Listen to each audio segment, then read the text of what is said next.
Hey everyone, Bob here. I would like to continue discussing with you a little bit about supervisory skills and vision, which is central to the supervisor's leadership. Very important thing that leadership has vision for his or her own team, and vision to the business which he or she is running or managing.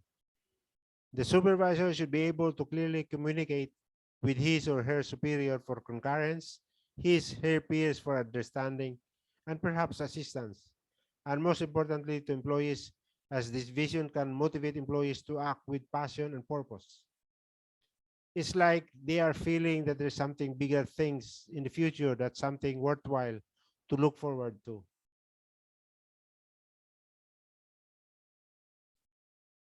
Vision is looking into the future, 1 year, 2 years, 5 years, or 10 years.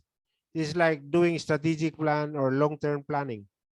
There are lots of resources that the business needs to continue improving the business operations and thus achieving goals and objectives. The supervisor hence should look into the future to prepare whatever things to prepare in order to be successful in hitting his or her targets.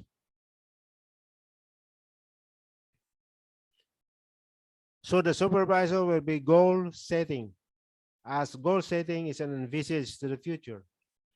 If the supervisor wants to succeed, then there should be goal setting, like producing the products and selling them to the customers or providing the best service to the customers. The supervisor should identify and describe a realistic, measurable, and time-bound goal, like the SMART objectives, which mean specific, measurable, achievable, realistic, and time-bound. In doing so, the supervisor will be guided by this to be able to formulate a good action plan, assigning it to a responsible person, hence achieving goals.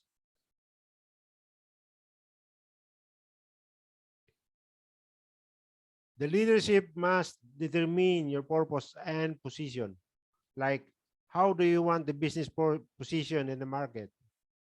Do you want the business to be number one in the market and be able to capture all the customers and perhaps lead the market in terms of your niche products, or in terms of labor market leadership, or in terms of cost leadership, or even in terms of compensation leadership? Supervisor must be able to share, communicate, and articulate your strategic plans to peers, superior, and subordinates, how you're going to realize your goal. Why is this so? Because you want to get their keen interest, and your peers and subordinates will be able to help you succeed. And your superior will support you in terms of financial support, like approving your budget. So you'll be able to secure all the resources that you need to keep the business going.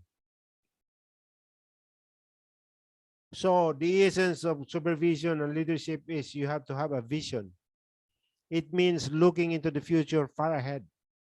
If you don't have a vision, you will not be able to satisfy the sales forecast, as you lack the capacity to produce, or you lack the necessary resources like materials, manpower complement, or you don't even have a budget.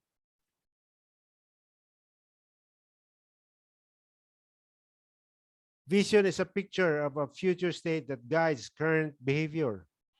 This is the change management. Supervisor will do some changes to improve the current situation for the better in the future state. For example, improving the effectiveness and efficiencies of the workers or efficiencies of machines. Future vision must be significantly different than the current state, yet realistic. For example, currently the efficiency of workers is at 90%, and you want to improve it to 98%. Is it realistic?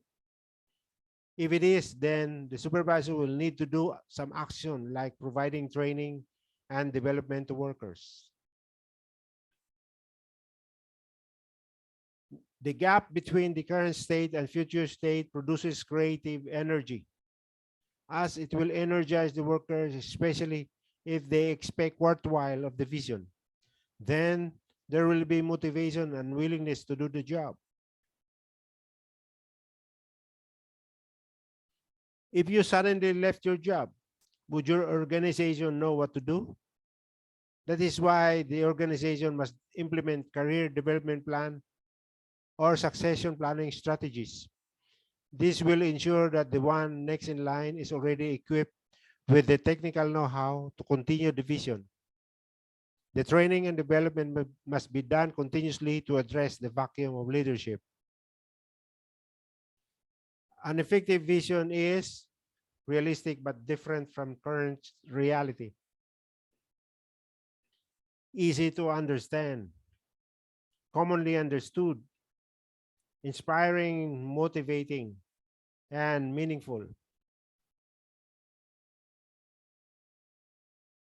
Success requires organizational and individual transformation. You get a current state, and then you want to go to the future state. And in the middle, you have a strategic vision. And on the sides, you have the organizational transformation and individual transformation.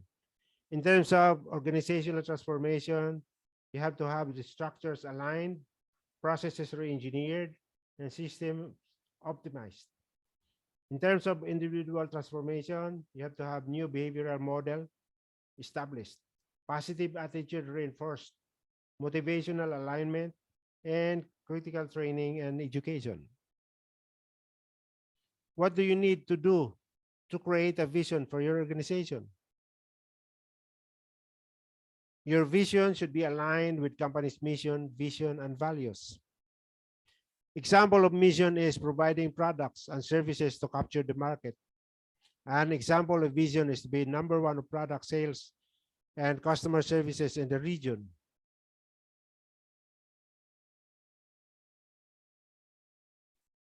Then clarify the vision on the next level up.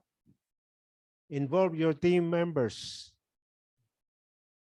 like assigning responsibilities in the vision action plan. Articulate your organization's reason for existence. Unless there is vision, the people perish. That's all I got for you today. And thank you for watching. And please subscribe.